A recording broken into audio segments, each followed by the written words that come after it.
Welcome to the Comfortable in Chaos Podcast. Strangle your demons and let's go. Y'all need Jesus!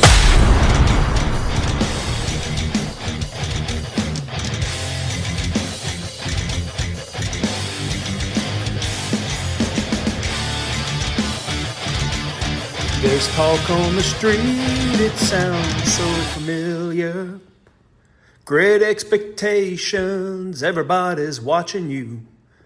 The people you meet, they all seem to know you. Even your old friends treat you like you're something new.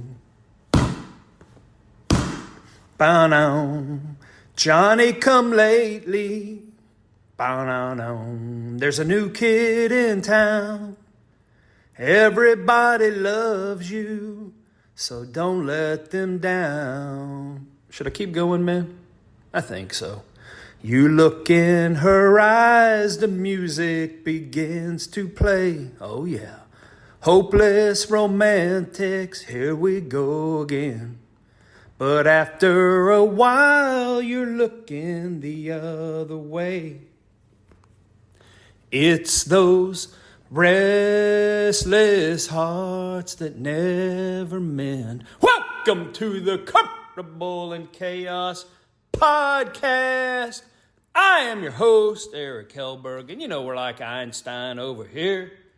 We're just passionately curious about all things pertaining to men. How in the hell did we get here, and where is it that we want to go? We know we're devoid of special talents. But we need some curiosity, man. We need some intellectual curiosity. Was that a good episode yesterday? From my stats, it tells me that a lot of you men embraced it, and I thank you for it.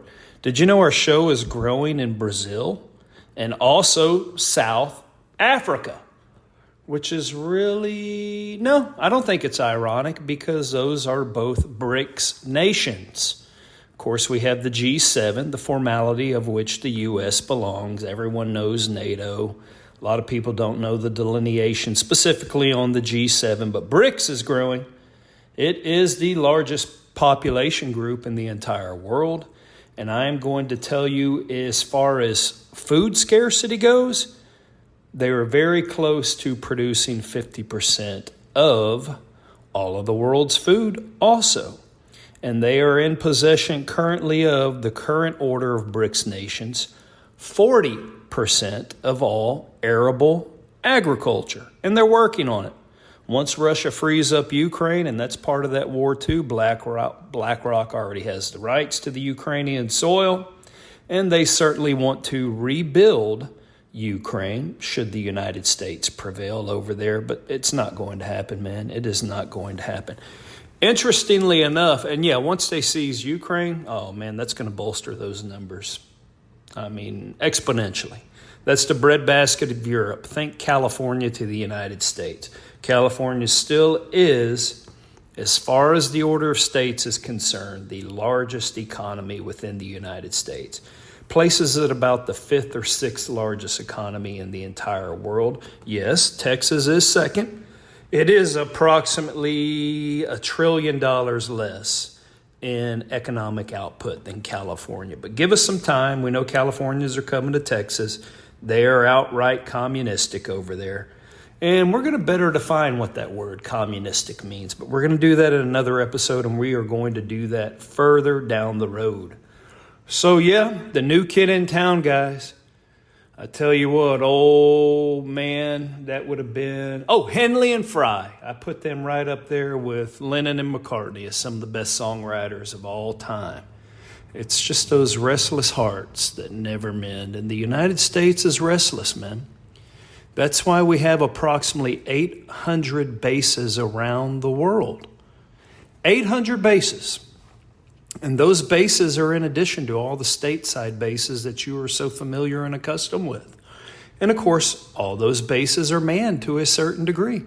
It just is based upon the geographic location, the needs, and of course what our stateside bases are designed to do is to equip, train, and then prepare to be either staged in a theater that works in conjunction with those bases, and or to go and staff those bases. And we keep perpetually approximately 225,000 people in those various locations all around the world.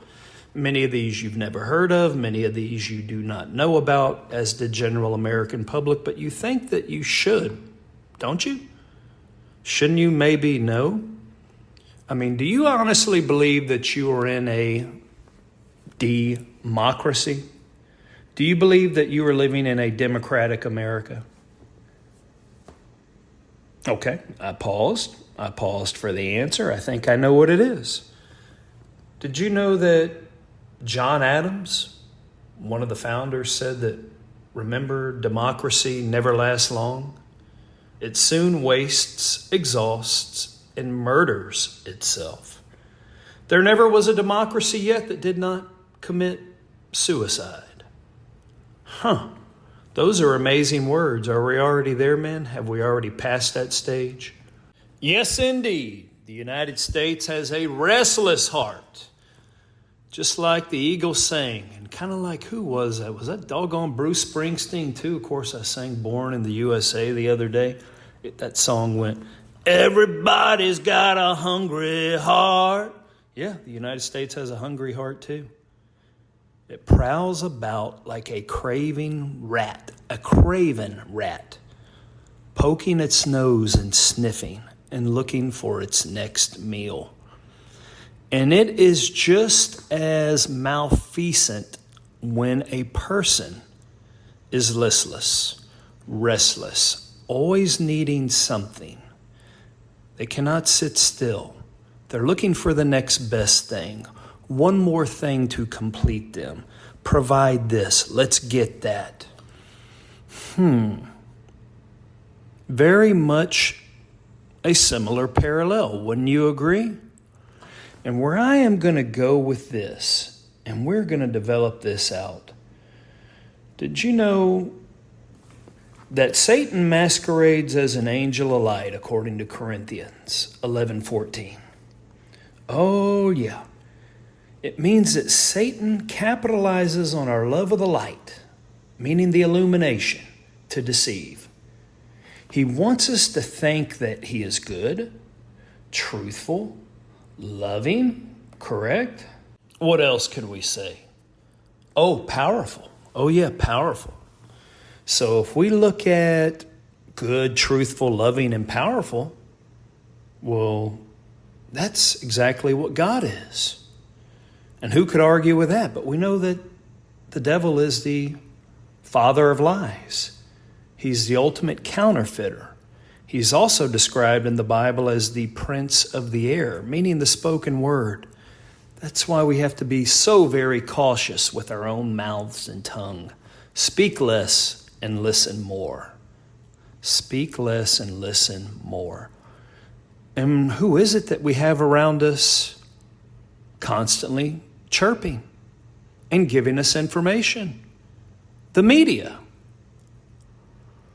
So we go around the world and we try to demonstrate via the media that America is good, truthful, loving, and powerful. I mean, if Satan really went around and said, hey, I'm dark, I'm devilish, I have horns, although we know that's not the case, I'm up to no good, that wouldn't be very appealing to the majority of people. And if the media wasn't falling to the prince of the air, their exact lies that they give us every single day, the big lie, remember that episode? We wouldn't see our own country in the same light, would we? Interesting. Let's build this out, man. Yep, let's build it out. But let's pick up the tempo a little bit. Let's see where we're at, and we're going to interlace all these things. So stick with me intellectually. Stick with me mentally. So what's going on in the world right now? Everything, right? And everything right here at home. Let's get to that 225,000 personnel stationed all around the world and bases you know not one thing about, 800 of them. That cost the United States, meaning you funded it $1 trillion every single year. It's just south of $1 trillion. I don't have the numbers in front of me, but Trump said he could build a wall with approximately $8 billion. We know unless he gets in, they will not build a wall. And we know that the logic is, meaning the light, the goodness, the democracy, is all sold to us because, as Bush and Cheney said, well, we're going to go get them over there, them some bitches. We're going to get them some bitches, meaning them Muslims over there, before they come and get us here. They're already here. We've let them all in. Yeah, drum up a few mass shootings. Drum up a few damn bombs in Market Basket, HEB, Wally World. And you don't think we're going to be brought to our knees? Okay, they're already here. So that disproves that argument, doesn't it? All right. So we could secure our border. We could actually help all the struggling people here at home. And I think we could still demonstrate a pronounced foreign presence around the world where it actually merits it. Tell me one place. I've been trying to tell you. Think of one in the last 40 or 50 years where we have been and it is better for it. And there is more stability in that country, and therefore it promoted more stability here at home. Tell me one. In our democracy, which is not a democracy, we've already committed suicide long ago. We are a constitutional republic, nothing more, nothing less. That's where we need to hang our hat, and that's where we need to begin our work. We do not alter that document. We do not embrace phonies like Barry Soetoro, a.k.a. Barack Hussein Obama, who wants to fundamentally change the fabric of America, starting with the Constitution, to get us to bend to his will. And these people are still there, and they are not going to leave. They will have to be forcibly removed. Now, let's think about this. It could be hocus pocus, but we will just have to pay attention. I received correspondence from an ex-Special Forces sergeant just this morning. I'm just going to call him Tom. I'm not going to tell you what group he was in. I'm not going to tell you where he worked, where he plied his craft on behalf of our great United States of America. And he said between now and election time, he would not be surprised. He just simply said, Eric, be vigilant. I would not be surprised if you don't see some terrorist attacks unleashed in this nation. We are so primed for it, are we not? And did you know that President Putin recently met with his defense ministers? Of course, he does that every day, noting the conditions in the world. And he said that he, meaning they, based upon intelligence that they had, would not be surprised under an avian flu type of epidemic turned into pandemic. We don't know where it will launch. There's the epidemic, right? But then it becomes a pandemic. Didn't we just go through this before, starting in 2020? Haven't we disproven it now on this show? That they would not be surprised if an avian flu type of, and we've heard this before, pandemic is unleashed before the 2024 election. They are desperate to keep things as status quo. They are desperate to keep us from making a change. They are desperate for us to turn this battleship around, and before we pull the trigger on our own suicide, to be able to come to our senses and forge a new beginning. And while all this sounds crazy, does it really, man? I mean, all we have to do is just wait and see, right? We can watch and see what happens. I think we've done enough of that as men. I think it's time to do something different. But you can take a meditative, watchful, and waiting stance. Or you can get a little bit more proactive and talk about it. See where you can assist. But let's see what comes down the pipe leading up to this election. And speaking of that $1 trillion for those bases all over the world that you knew not one thing about. Did you know we spent $3 trillion in that debacle we called Iraq? Is Iraq better? I already did an episode on that. We know that it is unequivocally not. But now Anthony Blinken has asked the leadership of Iraq, whoever that is now after we destroyed that country for no apparent reason, if they would ensure a no-fly zone, because did you know that Turkey, Turkey, a NATO member, I'm going to tell you how great NATO is. They're devils. Turkey, a current NATO member, is trying to resupply and bring new resources to both Syria and Lebanon. Oh, man, but Turkey has to fly through for the most efficient way. They have to fly through Iraqi airspace. So we spent $3 trillion trying to destroy a country, meaning Iraq, and now we're asking them for a favor. Do you see how this foreign policy doesn't work? And our own NATO member, meaning Turkey, why would they be bringing resources to those places? Let's set Syria aside. I will build out Syria for you in just a little bit.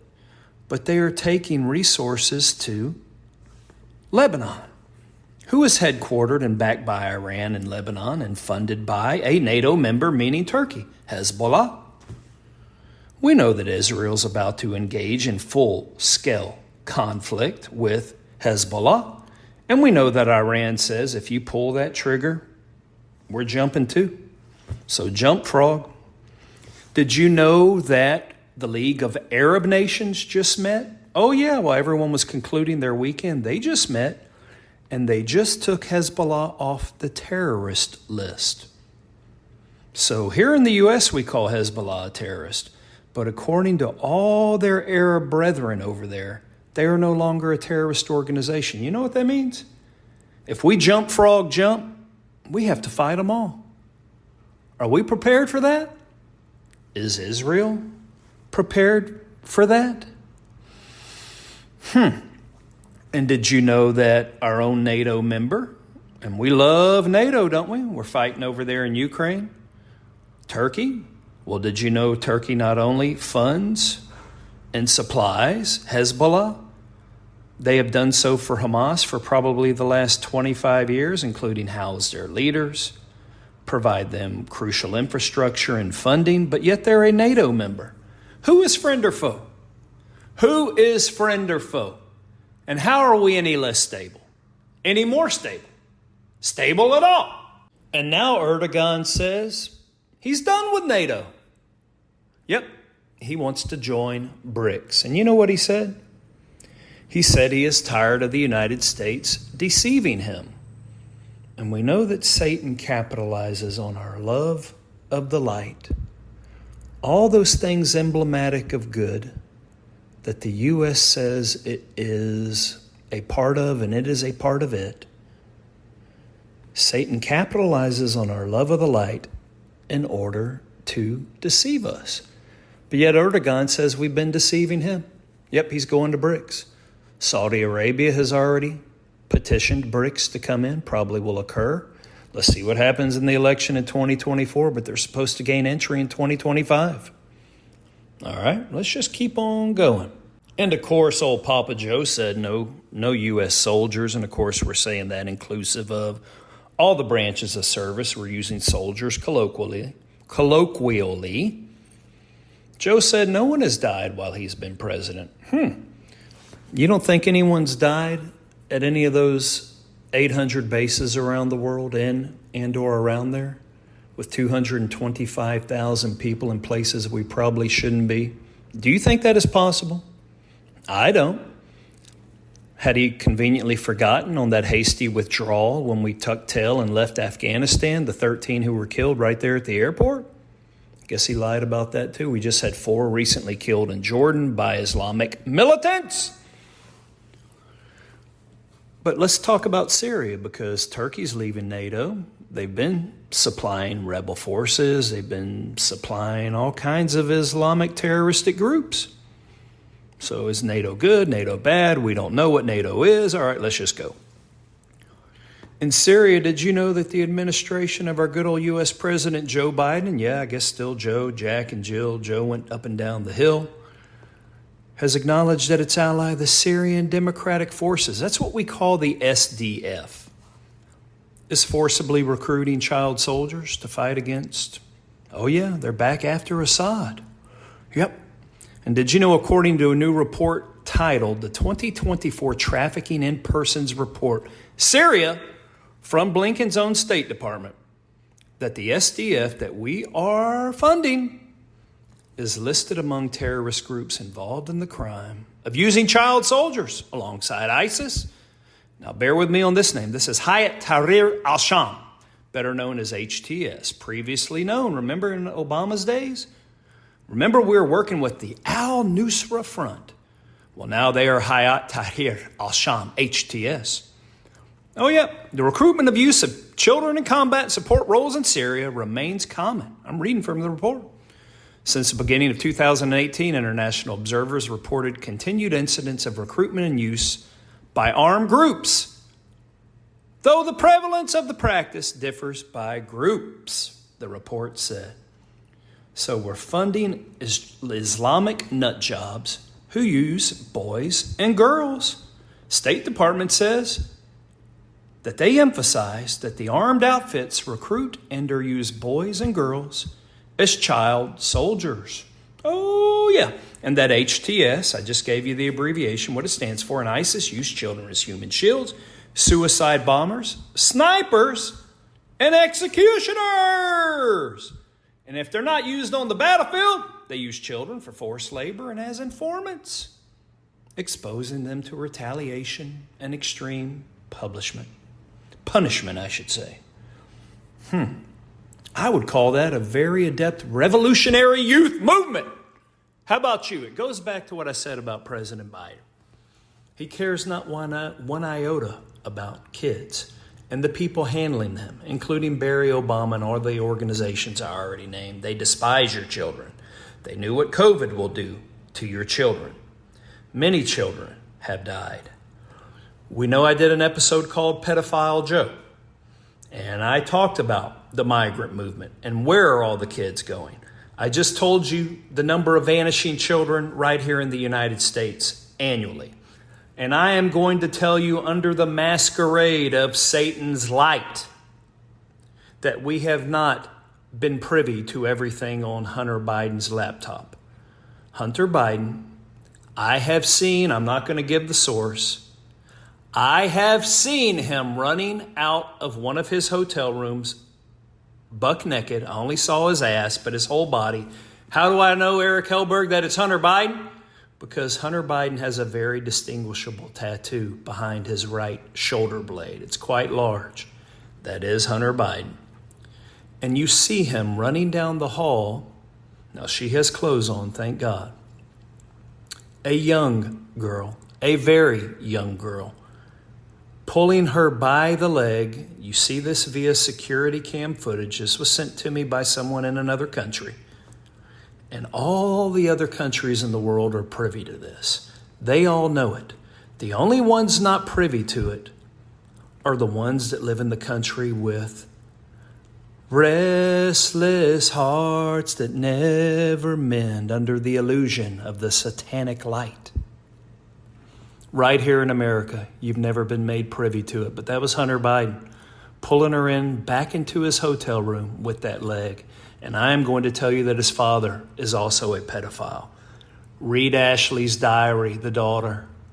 And I am going to tell you that Ukraine was an international staging ground for pedophiles. It ties in with Epstein. It ties in with Israel. We're going to build some stuff out on Israel. Blinken is a Jew. He is a Ukrainian Jew. And all these recent governmental actors, look up Epstein. Hell, even get in, as my son calls him, the diddler. He calls P. Diddy the diddler. They are all complicit. It all works together. It is mind-boggling what has gone on in Ukraine and why we are there to cover up what has actually transpired. And of course, to make shitloads of money. And you want to know who all I blame for this? Here's who I actually blame for the demise of our great nation. I blame the church. You 501c3 church whores to the state. You will never give a message like this from any of your pulpits. You know why? You're no better than a pimp.